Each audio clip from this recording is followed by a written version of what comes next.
All right, recording has already started.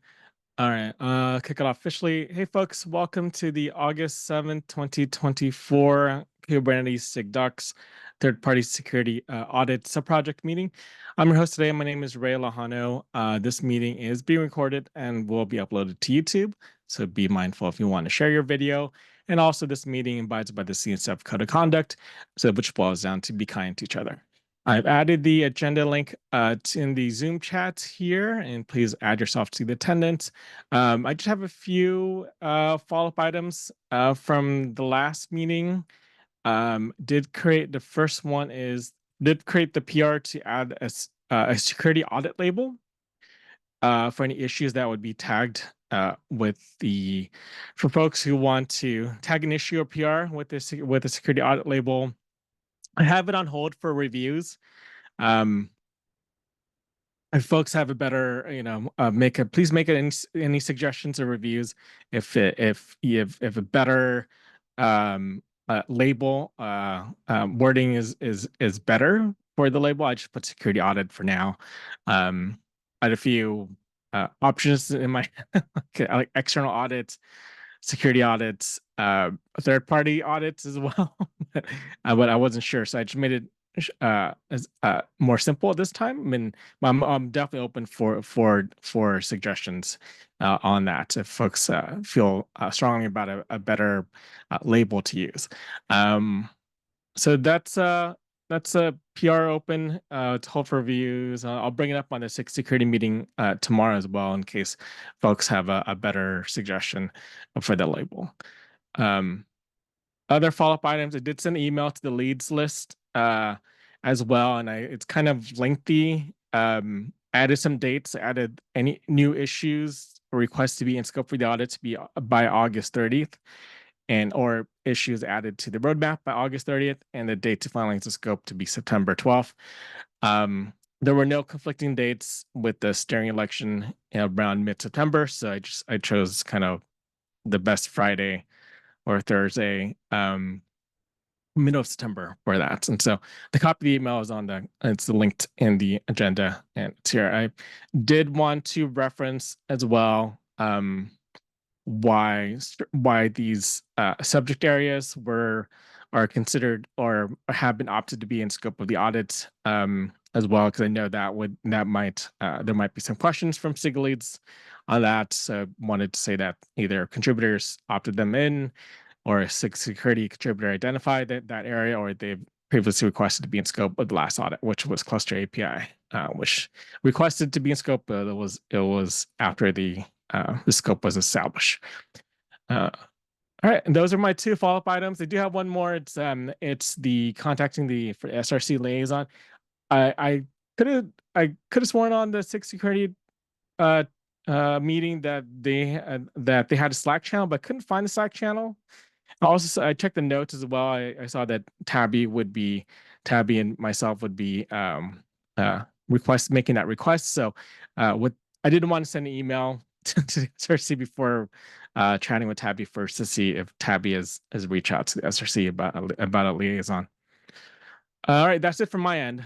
Any updates from the OSTIF folks or any others as well? Sure. On our end, we are just starting to put together the RFP based on the information that we have now. So if more projects or sub-projects get added to the list, we'll have to add those to the RFP. But we are in progress now, creating the RFP for the things that we already know. Sounds good. One small barrier that we're hitting is a few of the things mentioned are just links to documentation and not code. So we would need some references to the relevant code blocks as well to help us investigate how large the undertakings are that we're looking at. And also then we can look at code coverage and things like that as well. All right. Well, we'll take that as an action item to get the right links to the code. Okay, perfect. Ray, are we limiting the scope to the components that we're calling out, or are we saying that all of KK is in scope? I'm thinking back to experience with a previous audit where this came up. Well, we definitely want to limit I think the discussion was that since we had the major components it was in scope of the last audit, um, and we weren't going to do the major components again this audit, but it'll probably gonna be like every other audit in time. That's also in what do we have room in the budget for as well? Because there's always changes to the API server. That's always comes to my mind. As well, since I know there's some new, well, they're going to be alpha features is like coming in 131, which is adding the ability to mount OCI images and artifacts as a volume. That is something that like something not be of interest, but it's also alpha as well. And so I would like to, of course, I would like to have everything KK in scope, but I know we're very limited in budget and time as well. Do Yeah, we have? I'm just. Yeah. I Sorry, can go ahead. say based on the current list, if it's not going to get much larger, there is room for more. So we could add some more labor to this. Okay. I think that's a good discussion we should have on what other items, what even consider the major components of KK as well, if we have room. There's always changes. We do 3 releases a year on Kubernetes, and we have all these new enhancements each time. Not everything is GA'd, of course, like I talked about with that last alpha feature, but there's always something interesting. And all right, Yeah. let me put that as a note. I think that's a good discussion that we should have. Maybe one suggestion is as things progress towards GA, there's a gating requirement to have them audited prior to GA. I like the idea. Yeah, and if we're looking back, what might make sense is if we're saying there's scope for other things to be added, we could look over what's been come out in the last year. So essentially what has been released since the last audit and say, because I think I would like be inclined to steer clear of giving the testers the idea that like API servers in scope because they could spend so much time on API server. I would like to keep them away from that if we can. Obviously if they come across stuff while they're doing it, fine. But I think to try and like make sure they have the best run at the things we think are most important. But yeah, there must be some things. In fact, I know there are things that have been, come up in the last year for sure. Yeah, I think those are very great ideas. Things that have been GA'd since last audit was on 124.0. We're on 131 is next week, and things are approaching GA'd as well. That's something that we could add, or at least identify, and then from that list we could narrow down. Because I know there's some key things that I would like to take a look at that have since been GA'd or highly used in beta since 124 was released. I think we can start having that discussion. Yeah, I think that's a great homework assignment for folks. I don't want to call it homework, but in our next meeting in 2 weeks, if you folks would like to bring up features, code areas, enhancements that have been GA'd. I'll do that as my first takeaway. Just list items that have been GA'd since 124. Anything interesting in beta or since 124 as well, or things that I think they're highly used since with the companies I work with in beta since 124 as well. So I think that's something that's a good takeaway for all of us to bring in the next meeting in 2 weeks.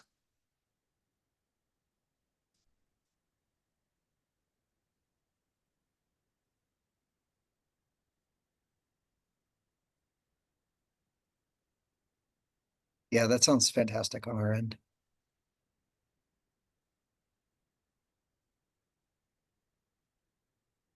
Right.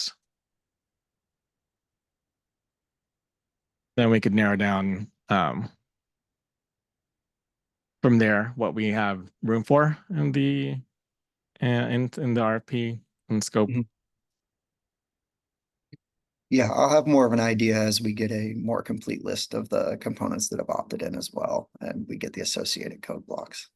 It's looking like there's going to be some room. So, I think we're in good shape.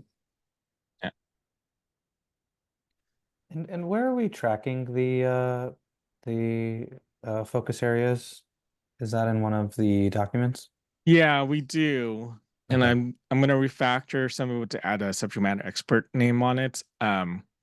Which I struggled. There's a roadmap discussion or link here. What I struggled with, I did not before because contributors, folks could step away from contributing to the project and someone takes over. So I didn't want to tie things to a specific person, but most likely it'll just be to a SIG. So that's pretty high level. So there's always SIG chairs and tech leads as well that we can always refer to, who the subject matter experts of that specific area. It'll be great to have a submatch. I'll probably still add it, but I'm just conflicted with like that folks, step away from the project, or new folks jump in the project, become experts, pretty soon. They're just a very dynamic flow of contributors in the project. That's just my only concern with identifying a specific person. So I'll definitely do a SIG. I'll definitely add the SIG there, and from that SIG, it will link out to the chairs and tech leads. And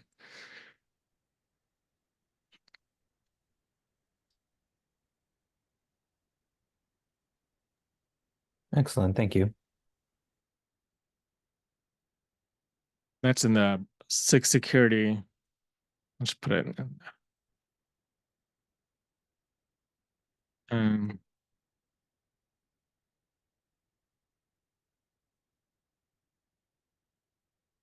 Right. All right. So I think we have a good some list of action items, the links to codes for those areas. Discuss, are there things in KK that might be in scope, that things that are approaching GA'd, things that had been GA'd since the last audit, since 124, or any other areas that folks might think that should be in scope as well. So we could have that as a takeaway to bring up in 2 weeks for the next meeting.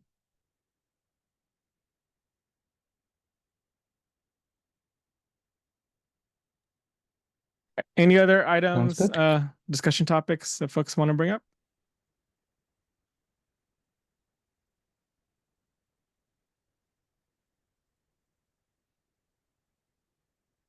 No, I think I like the progress and momentum we're making, and some of these soft deadlines that we have. I think for now, it's still looking good. I just know that as we get towards Q4, things tend to get a little crazy. So I feel like a quick calibration at each of these meetings on like schedule and stuff makes sense. But I think we've made really great progress in the last month. So I think we're in a good place timeline wise and schedule wise. But we'll continue to kind of calibrate that as needed in case of new developments. All right, sounds good. All right, thank you, everyone. Last call for any other discussion topics.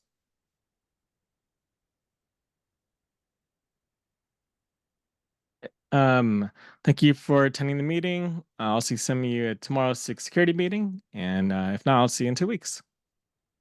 Thanks so much, Ray. Thanks, everyone. You're welcome.